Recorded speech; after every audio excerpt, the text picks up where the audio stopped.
Quelles sont les ressources dont j'ai pris conscience et que j'ai développées ces dernières années en lien avec l'épreuve? C'est entre autres à cette question que j'apporte des réponses dans cet épisode. Bonjour et bienvenue dans le podcast Heal the World. Je suis Barbara Godard, thérapeute et accompagnante depuis 2014. Amoureuse de la vie, je suis passionnée par l'humain et sa capacité de guérison. J'ai traversé plusieurs épreuves qui m'ont permis de me reconnecter à ma médecine intérieure. Engagée dans des projets à propos de santé et de prévention depuis l'adolescence, mon parcours professionnel m'a amenée à exercer comme infirmière et actuellement comme accompagnante holistique. J'ai à cœur de diffuser un message pour une médecine intégrative qui réunit le conventionnel et les méthodes alternatives. Avec ce podcast, je partage des expériences et des prises de conscience pour que chacun puisse intégrer davantage d'harmonie dans son quotidien. Je vous invite à devenir acteur de votre santé et à renouer avec votre corps et vos émotions. Je suis très heureuse de vous retrouver pour un nouvel épisode de podcast où je vous partage comment l'épreuve et le deuil m'ont permis de développer des ressources personnelles que j'ai pu mettre au service de ma santé et de ma guérison. Alors dans un premier temps, j'ai besoin de reposer le contexte en introduction de cet épisode. À l'époque, j'ai 29 ans, je suis infirmière en soins intensifs et en réanimation. Je dirais que j'ai une certaine proximité avec le thème de la mort de par mes activités. En effet, j'accompagne des patients en fin de vie et leurs familles. Et puis, en juillet 2018, je perds mon époux. Et pour la première fois, je suis confrontée à la mort à titre personnel, avec beaucoup de violence et de proximité. Je me souviens de certains témoignages de personnes de mon entourage qui m'avaient partagé à quel point elles me trouvaient forte et courageuse. Et que, si elles avaient été à ma place, elles n'auraient pas pu survivre à cela. Alors j'avoue que je ne comprenais pas tellement le sens et l'intention qui étaient derrière. Aujourd'hui, j'y perçois une certaine maladresse et aussi une forme de soutien et des encouragements. Et pour tout avouer, à l'époque, je ne me trouvais ni forte ni courageuse. En fait, je faisais de mon mieux, et à un moment, je m'étais engagée et j'avais décidé de vivre. Est-ce que toutes les personnes qui traversent une épreuve ou un drame, elles ont conscience de leurs ressources et de ce qu'elles sont capables de mettre en place? Alors, je vous pose la question. À titre personnel, je ne crois pas, je pense que ça fait vraiment partie du chemin. Et ça a beaucoup résonné pour moi avec la citation de Socrate. Tout ce que je sais, c'est que je ne sais rien. Une invitation à l'humilité. Et en fait, lorsque j'ai appris à marcher, il y a fort longtemps, à vrai dire, j'ai même pas de souvenir, mais je ne crois pas m'être demandé si j'avais ou pas les ressources nécessaires. En fait, tout avait commencé par une décision, peut-être même pas très consciente, ou une envie, plutôt un élan, et je m'étais mis en marche. Et bien là aussi, dans cette situation, tout a commencé par une décision, par un engagement, un choix. Celui de choisir la vie. Et j'ai intégré le concept de l'impermanence. C'est-à-dire que la situation que j'étais en train de traverser n'allait pas durer toujours, parce que rien ne dure toujours. Alors j'ai appris à me choisir, à me prioriser. Je me souviens qu'à l'époque, c'était bien loin d'être une évidence pour moi. J'étais assez douée pour observer et écouter les besoins des autres et y pallier ou accompagner les personnes à honorer leurs besoins. J'étais très loin d'être à l'écoute des miens de besoins, de mes envies, et d'avoir la capacité de dire non. Et puis, au fur et à mesure, pas à pas, j'ai développé davantage de connexion et d'écoute de moi. Vraiment, j'insiste sur les petits pas. Vous savez, ces pas qu'on fait les uns après les autres. Un choix, une action, une décision prise, et puis une autre, et puis encore une autre, tout au long de la journée. Bien, je vous invite à ne pas sous-estimer leur impact, l'impact de l'accumulation de ces actions les unes après les autres. Parce qu'effectivement, une action isolée, elle semble ne pas représenter grand-chose, et pourtant, l'ensemble de ces actions, elles ont eu un impact considérable.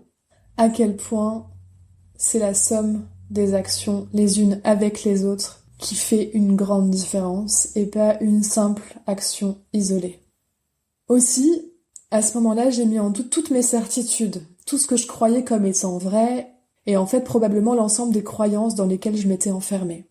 J'ai vraiment eu besoin de revenir à moi et de me faire ma propre opinion. Alors j'ai expérimenté, j'ai fait l'expérience, j'ai testé, j'ai essayé, et puis essayé encore. Vraiment, ça fait partie de moi, de mon besoin de comprendre et de passer par l'expérience pour intégrer. Alors parfois ça me convenait, parfois cela ne me convenait pas.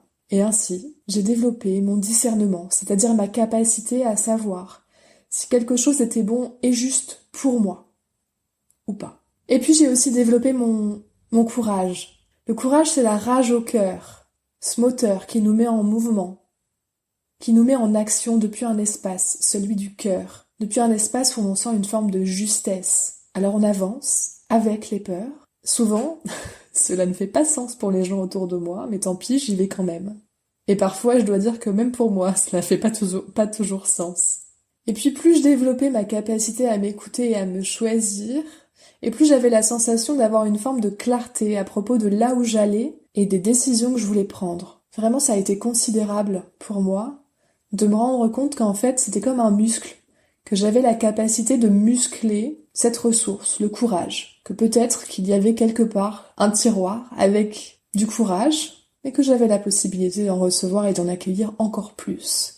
Et que plus je me mettais en mouvement, plus je me servais de cette ressource, et plus je pouvais m'en servir.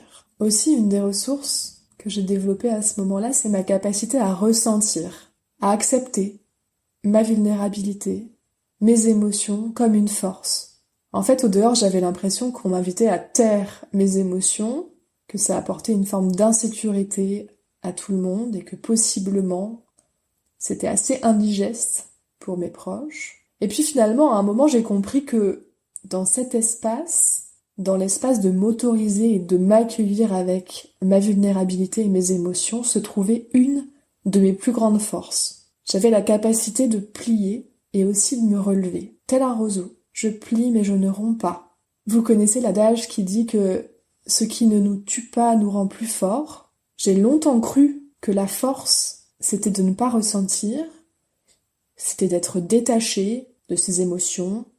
Eh bien moi j'ai l'impression d'avoir compris que ma force à moi, c'était pas la force de tout le monde, probablement, et qu'elle se trouvait dans cette capacité à ressentir. Entre nous, je suis encore sur ce chemin, et c'est plus ou moins facile de m'accueillir dans ces espaces. Mais j'y travaille. Et la dernière ressource dont j'ai envie de vous parler, et que j'ai développée, c'est ma capacité à me ramener dans le présent. En effet, mon cerveau, il le fait encore actuellement, passer son temps à me ramener dans le passé, dans des souvenirs, dans des moments. Et puis lorsque je n'allais pas dans le passé, eh bien j'avais des projections, des illusions d'un futur qui ne pouvait plus être. Alors j'ai cherché un antidote. Et celui que j'ai trouvé, c'est de cultiver ma présence. En effet, plutôt que de fuir, j'étais invitée à renouer avec mon corps, avec mes sensations physiques, et en particulier mes sens. Reconsidérer à quel point c'était précieux pour moi de respirer, de voir, d'entendre, de sentir, de toucher, de goûter. Et m'imposer une sorte de rééducation où je laissais l'espace seulement à mes sensations physiques pendant quelques secondes, plusieurs fois par jour. Et dans ces espaces, dans ces moments, pouvait s'inviter une forme de calme, une forme de paix. C'est la répétition, là encore, l'effet cumulé qui a fait une grande différence. C'est d'ailleurs ainsi que j'ai développé mon intuition et mes ressentis, mais ça, c'est une autre histoire. Alors aujourd'hui, je ne sais pas ce que la vie me réserve. Par contre, ce que je sais, c'est que ce que j'ai traversé m'a offert la possibilité, l'opportunité de me retrouver. Et que tout ce que j'ai mis en place depuis me permet aujourd'hui de continuer à avancer et de créer des projets que je croyais impossibles il y a encore quelques mois ou quelques années. J'espère que cet épisode vous aura plu et je vous invite à me partager en commentaire là où les ressources qui ont le plus résonné pour vous. Merci pour votre présence. Si vous souhaitez soutenir le podcast, je vous remercie de partager les épisodes à votre entourage. Vous pouvez également le noter afin de le rendre plus visible et vous abonner pour être informé de la sortie des prochains épisodes.